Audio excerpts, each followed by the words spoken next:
Hello friends, तो आज मैं आपको एक्सप्लेन करने वाला हूँ हमारी क्लास 11th की हॉर्नबिल बुक के चैप्टर 3 डिस्कवरिंग टट द सागा कंटिन्यूज को। इसके ऑथर हैं A.R. विलियम्स। इस चैप्टर में ऑथर सबसे पहले हमको बताते हैं कि जो किंग टट थे वो एक टीनेजर थे तभी उनकी डेथ हो गई थी। वो एक बहुत ही पावरफुल फैमिली से बिलोंग करते थे जिन्होंने इजिप्ट पर रूल किया था, और उनकी जो फैमिली थी उन्होंने बहुत ज्यादा सेंचुरीज तक इजिप्ट पर रूल किया था। और जो किंग टट की जो बॉडी थी उसे डिस्कवर किया था उनके टोम में 1922 में। और जब इनकी बॉडी को डिस्कवर किया गया था तब बहुत ही ज्यादा डाउट्स और स्पेकुलेशंस किए गए थे कि आखिर इनकी डेथ हुई कैसे थी। और मोस्ट प्रोबेबली सभी ये मानते थे कि इनका मर्डर हुआ था, क्योंकि इसकी सबसे ज्यादा पॉसिबिलिटी थी, क्योंकि उनकी डेथ बहुत ही यंग एज में हो गई थी। और फिर ऑथर बताते हैं कि जिस टाइम में ये स्टोरी अभी लिखी जा रही है उस टाइम में किंग टट को उससे जब पहली बार निकाला गया था उससे 80 इयर्स से ज्यादा हो गए थे, और अब इस टाइम पर उसका एक सीटी स्कैन होने जा रहा था जिससे हमें न्यू क्लूज मिलने वाले थे कि आखिर उनके साथ क्या हुआ था।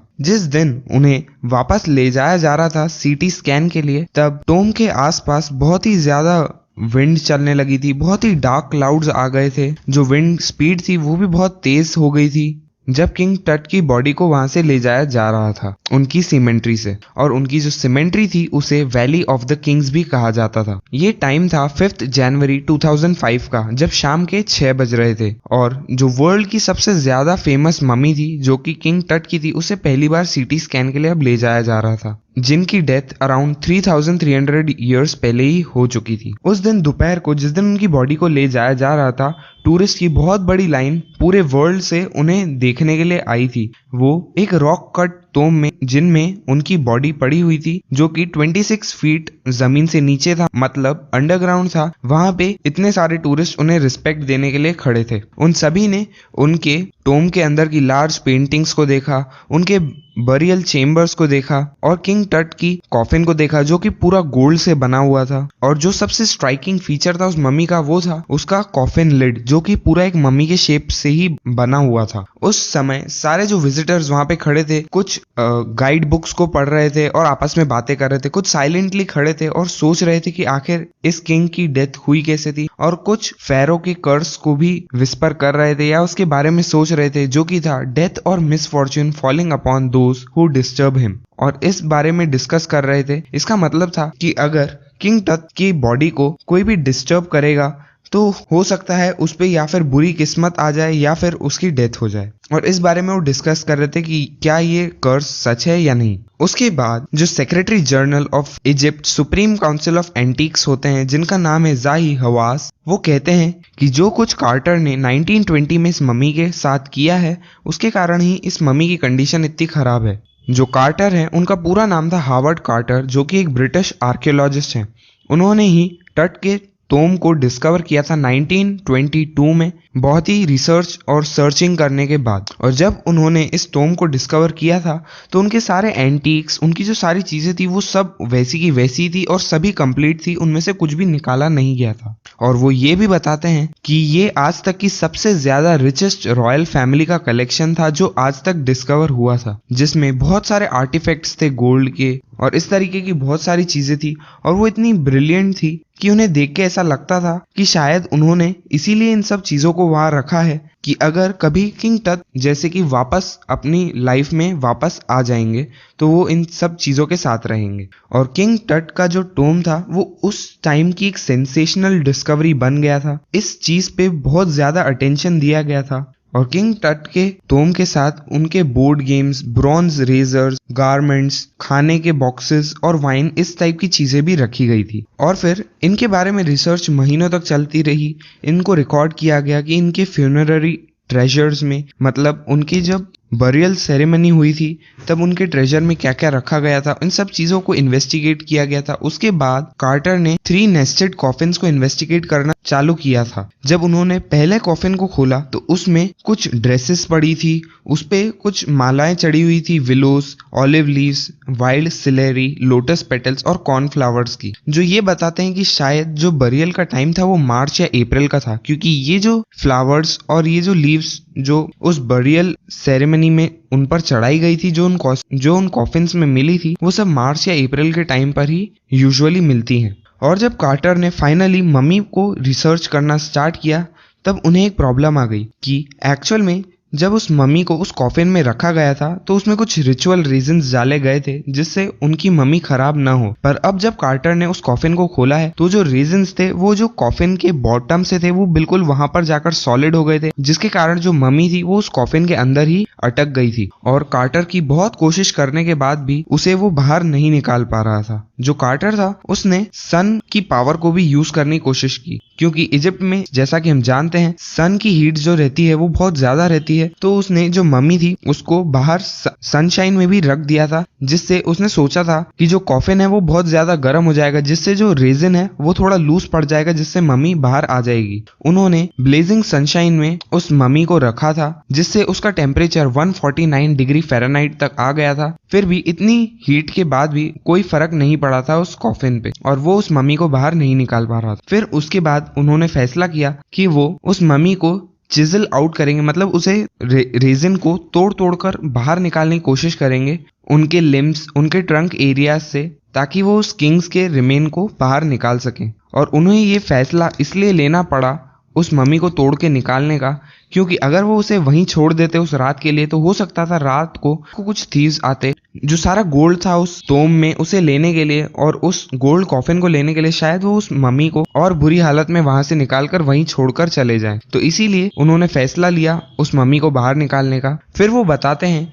कि जो टट की फैमिली थी वो बहुत ज्यादा वेल्दी थी और उनकी जो फैमिली थी वो मानते थे कि जब किसी किंग की डेथ हो जाती है तो उस किंग को उसकी सारी जो ट्रेजरी थी या रिचेस थी वो अपने साथ ले जानी चाहिए। और यही सब रिचेस उन्हें मिली थी किंग टट के टोम में, जिसमें बहुत सारे गोल्ड के ऑर्नामेंट्स जैसे precious collars, inlaid necklaces, bracelets, rings, amulets, ceremonial apron, sandals, sheets of his finger and toes, और जो पूरा कॉफिन था जो मम्मी शेप का था और उसका जो मास्क था सभी गोल्ड से बने हुए थे। और ऐसी बहुत सारे आर्टिफैक्ट्स उस टोम में मिले थे जो हमें बताते हैं कि उस टाइम पर उनकी फैमिली कितनी रिच थी। इसके बाद ऑथर बताते हैं कि जो कार्टर था उसने मम्मी के सारे मेन जॉइंट से उसे तोड़कर निकालने की कोशिश की, जैसे कि उनके हेड को अलग कर दिया और उनके मेजर जॉइंट से उस मम्मी को बाहर निकाल लिया। और जब उन्होंने मम्मी को बाहर निकाल लिया था तब उन्होंने इन सब पीसेस को साथ में असेंबल किया एक वुडन बॉक्स में जिसमें सैंड भरी हुई थी, जिससे उस मम्मी को पैडिंग मिल रही थी ताकि और डैमेज न हो उस मम्मी को। इसके बाद ऑथर हमें बताते हैं कि आर्कियोलॉजी जो है वो अब बिल्कुल चेंज हो चुकी है। जो आर्कियोलॉजी है अब वो कुछ ट्रेजर्स या इन गोल्ड के आर्टिफैक्ट्स से ज्यादा फोकस उन डिटेल्स पे करते थे जो कि थी उन लोगों की लाइफ पर, उनकी डेथ कैसे हुई, उन टाइम पर लोग कैसे रहते थे, कैसे टूल्स यूज करते थे, क्या मेडिकल टेक्नोलॉजी थी, इन सब पे आजकल आर्कियोलॉजी ज्यादा ध्यान देने लगी थी। इसके बाद जब 1968 में, जो कि लगभग 40 साल हो चुके थे कार्टर्स की डिस्कवरी को, उस टाइम पर एक एनाटॉमी प्रोफेसर ने एक्सरे किया इस मम्मी को, जिससे काफी सारे चौंकाने वाले फैक्ट सामने आए थे। इसमें पता चला था कि जो रेजिन था जिसमें वो मम्मी पूरी तरीके से पैक हो चुकी थी, उसके अंदर जो मम्मी का स्केलेटन था उसमें उसकी चेस्ट की कुछ फ्रंट रिब्स गायब थी। और उसके बाद ऑथर हमें बताते हैं कि आज के टाइम में जब कंप्यूटर टोमोग्राफी जैसे सीटी की जब टेक्नोलॉजी आ गई है, जिसमें बहुत सारे हंड्रेड्स ऑफ एक्सरेज को हम लेते हैं और उनसे क्रॉस सेक्शन में रखते हैं, जिससे हमें एक 3 डायमेंशनल वर्चुअल बॉडी देखने को मिलती है, जिससे काफी अच्छे से हम एनालाइज कर सकते हैं उस बॉडी को। उससे अब किंग टट को स्कैन किया जाने वाला था, जिससे उसके बारे में काफी सारे सीक्रेट्स को रिवील किया जा सकता था। और हो सकता था कि इस स्कैन के बाद कुछ जो सबसे बड़े 2 क्वेश्चन थे उनका आंसर भी मिल जाए, जो कि थे कि उनकी डेथ कैसे हुई थी और उनकी उम्र क्या थी जब उनकी डेथ हुई थी। इसके बाद ऑथर हमें यह भी बताते हैं कि जो किंग टट का जो डिमाइस का इवेंट था वो बहुत बड़ा इवेंट था, मतलब उनका जो डेथ सेरेमनी थी वो एक बहुत बड़ा इवेंट था कंपेयर टू जो रॉयल स्टैंडर्ड थे उस टाइम के, क्योंकि जो किंग टट थे वो उनकी फैमिली लाइन के आखिरी रूलर थे और किंग टट की डेथ के बाद इनकी डायनेस्टी खत्म हो गई थी और उनकी डेथ के बाद की जो हिस्ट्री है वो अभी तक अनक्लियर है। इसके बाद हमें ऑथर हमें किंग टट की हिस्ट्री के बारे में बताते हैं। वो हमें बताते हैं कि एमेनहोटेप III, जो कि शायद किंग टट के फादर या ग्रैंडफादर थे, वो एक बहुत पावरफुल फेरो थे और उन्होंने वहाँ पर रूल किया था कुछ 40 सालों तक। और उनके रूल के टाइम को उनकी डायनेस्टी का गोल्डन एज भी कहा जाता था। और उनकी जो डायनेस्टी थी वो 18th डायनेस्टी थी। उनके जो बेटे थे एमेनहोटेप IV, उन्होंने एमेनहोटेप III की डेथ के बाद उनकी जगह ले ली थी और वो थ्रोन पर आ गए थे। और जो एमेनहोटेप IV का टाइम था वो इजिप्ट की हिस्ट्री का सबसे स्ट्रेंज टाइम था। जो उस टाइम के न्यू फेरो थे एमेनहोटेप IV, उन्होंने अथेन की वर्शिप को प्रमोट किया, जिसका मतलब था द सन डिस्क। उन्होंने अपना नाम एमेनहोटेप से अखेनातेन भी चेंज कर दिया था, जिसका मतलब था सर्वेंट ऑफ अथेन। और उन्होंने अपने इजिप्ट का जो रिलीजियस कैपिटल था उसे भी थीबिस से चेंज करके अखेनतातेन पर कर दिया था, जिसे हम आज की डेट में अमरना भी कहते हैं। और फिर इस नए रूलर ने जो अमून थे, उस टाइम के गॉड थे, उनकी भी इमेज पर अटैक किया। उनकी जो टेम्पल्स थे उन्हें क्लोज करवा दिया, उनके जो स्टैचूज थे उन्हें हटवा दिया और इस टाइप की चीज़ों को उन्होंने एग्जीक्यूट किया। और इसे रे जॉनसन, जो कि है director of university of Chicago research centre, वो कहते हैं कि ये इजिप्ट का सबसे हॉरिफिक टाइम रहा होगा। इस फेरो की फैमिली जो कि इतने सेंचुरीज से रूल कर रही थी, इनके कारण अब ये एक एंड पे आ गई थी। और इसके बाद अखेनातेन का जो बिहेवियर था वो बहुत ही अनयूजुअल हो गया था।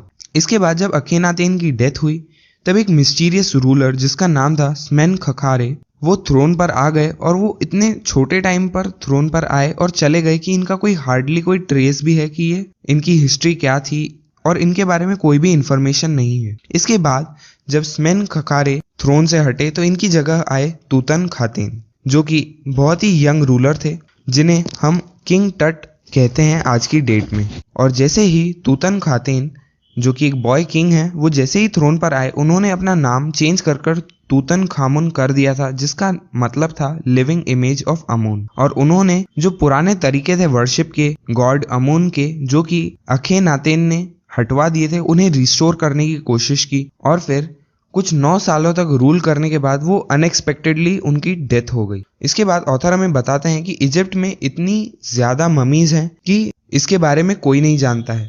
वो बताते हैं कि इजिप्शियन ममी प्रोजेक्ट, जो कि 2003 में स्टार्ट हुआ था, उसमें अभी तक 600 ममीज को रिकॉर्ड किया गया है और जो नई ममीज हैं उनकी काउंटिंग चल रही है। इसके बाद ऑथर हमें बताते हैं सीटी स्कैन के बारे में, जो इस ममी का किया गया था। जो सीटी स्कैन था वो एक पोर्टेबल सीटी मशीन से किया गया था, जो कि national geographic society and specimens ने डोनेट की थी। और अब जो किंग टट की बॉडी है वो फर्स्ट टाइम स्कैन होने वाली थी। जो सीटी स्कैन मशीन थी, उन्होंने उस ममी को स्कैन किया फ्रॉम हेड टू टो, जिससे उनके 1700 डिजिटल एक्सरे इमेजेस कैप्चर की गई और उन्हें क्रॉस सेक्शन में रखा गया। और ऑथर ये भी बताते हैं कि जो किंग टट का हेड था वो 0.62 मिलीमीटर जितनी पतली स्लाइसेस में स्कैन किया गया था, जिनसे एक बहुत ही डिटेल्ड स्ट्रक्चर बना था उनकी बॉडी का।